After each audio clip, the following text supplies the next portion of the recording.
Then the block by Boston. Here's Thomas. Back cut by Copper as she lays it up and in. Thomas now with 4.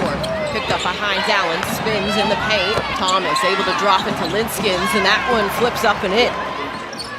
Linskins with this, and it leads to a Copper triple. Or Kelsey Mitchell for that. I was going to say. Held off the spin. Huge inflection possession for Phoenix to try to respond here. Copper, nice find from Held. Angel Reese and Caitlin Clark went to battle today with the Atlanta Dream taking on the Indiana Fever. As you can see right here, Angel Reese, got called for a foul on Caitlin Clark flopping. Angel Reese smiling, let people know about it. She also did a little bit of mocking there. Every time Caitlin Clark and Angel Reese share the same floor, the internet does not just react. It explodes. One hard foul becomes a conspiracy. One stare becomes disrespect. One camera angle becomes evidence. Suddenly, everyone online acts like they just watched the biggest scandal in basketball. Last night, the Indiana Fever went up against Angel Reese and the Atlanta Dream. Caitlin Clark debuting her new shoe, her signature shoe, the Caitlin Ones. Last night would have been a night where if you really had your teammates back, if you had your players back as a coach, you step up. You rise to the occasion. You play inspired. You give effort defensively. You don't look lackadaisical. But here is the truth. That is what the machine wants. Because Caitlin Clark versus Angel Reese is real. The tension is real. The history is real. But a lot of what gets built around it is not real at all. It is rage bait. About the foul baiting as well. Tonight, Angel Reese went off for 21, 11, 1 assist. She did so on 57% shooting. Caitlin Clark, 26.7 assists, 2 rebounds, but 5 turnovers and a minus 12 plus minus as well. Also, Angel Reese right now, the only player in the W to be averaging 15 plus points and 12 rebounds. She's actually the only person averaging a 15-point double-double right now in the W. Performing really, really well in year 3 here is Angel Reese. Today we need to separate the real rivalry from the fake drama. And the craziest part is they do not need to fake anything. The real story is big enough. This exploded in the 2023 National Championship. LSU versus Iowa. Angel Reese versus Caitlin Clark. Reese's team wins the title. The cameras catch Reese doing the "you can't see me" gesture toward Clark, the same gesture Clark had used earlier in the tournament. And then Reese points to her ring finger. That one moment lit the fuse. And Angel Reese knows a ring is coming.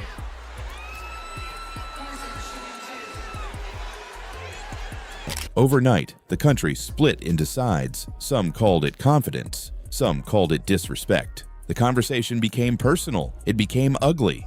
And the internet learned one dangerous thing. Clark plus Reese equals clicks. Then they both enter the WNBA, and the rivalry scales up. Now it is the pros. It is national television. Every possession gets slowed down, zoomed in, circled in red, and turned into evidence. A hard box out becomes disrespect. A foul becomes targeting. A look after a bucket becomes beef. A quote gets chopped up and pushed out like a declaration of war. That is where fans need to stop and ask one question. What actually happened? Because here is what is real.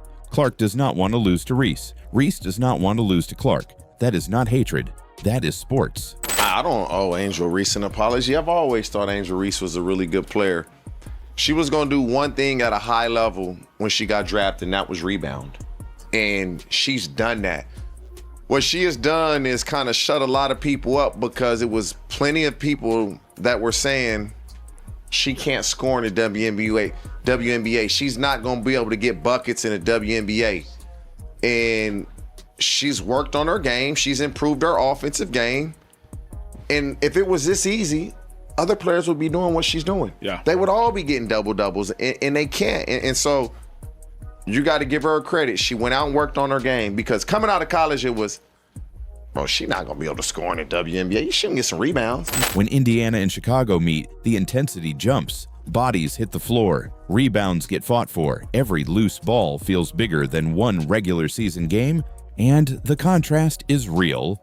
Clark is the long-range storm. She bends the defense from 30 feet away. Reese is the force on the glass. She lives in the paint, fights for position, and turns missed shots into extra possessions. One creates panic with range, the other creates pressure with physicality. And the impact is real too. When these two are involved, people watch, argue, buy tickets, and suddenly know the schedule. That is growth happening in real time. But now we need to talk about what is not real. The mind reading, the fake quotes, the thumbnails screaming that one of them destroyed the other, the videos claiming one player exposed the other because of a 3-second clip with no audio. This is how the rage bait machine works. Somebody finds a clip. Maybe it is a hard foul. Maybe it is a normal collision. Maybe it is just two players standing near each other after a whistle. Then they freeze the most dramatic frame. They add a red arrow. They add one giant word like attacked, mocked, or humiliated. Then they invent the emotion. They tell you Clark was furious. They tell you Reese was laughing. They tell you somebody was jealous, bitter, scared, exposed, or embarrassed. But when you actually watch the full clip, sometimes nothing happened. No quote, no confrontation, no scandal, just basketball. And by the time anyone checks, it is too late. 10 other channels copy it. A fake quote gets repeated like it is confirmed. A normal foul becomes a personal attack. Millions of people walk away believing they saw something that never actually happened. That is the dangerous part. Attention is good for the league. Emotion is part of sports. The problem is when fans stop watching the game and start watching edited evidence packages designed to make them angry. So here is the rule. If someone says Reese said something, show the clip. If someone says Clark reacted, show the footage. If someone says there was an incident, show the full play. Not one screenshot, not a red circle, not dramatic music. The proof. Because this rivalry does not need fake fuel. It is already fire. And honestly, that is my biggest take. The people inventing extra drama are not making Clark versus Reese bigger. They are making it cheaper. They are taking two of the most important athletes in the sport and flattening them into cartoon characters. Clark becomes the hero, Reese becomes the villain, or depending on the channel, the roles flip.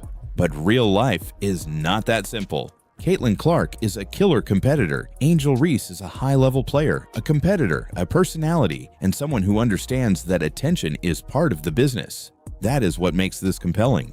Not fake hatred, real tension, real history, real contrast, real stakes. They do not need to be friends. Rivalries are built on stakes. They are built on the feeling that when these two players share the court, something bigger is happening. And Clark versus Reese has that. When they play, it matters. So the next time you see a thumbnail screaming that one of them snapped, mocked, attacked, or destroyed the other, ask one question. Where is the proof? Because the real Clark versus Reese story is not boring. But the fake version is just people selling you anger because they know you will click. So enjoy the rivalry. Pick your side. Argue in the comments.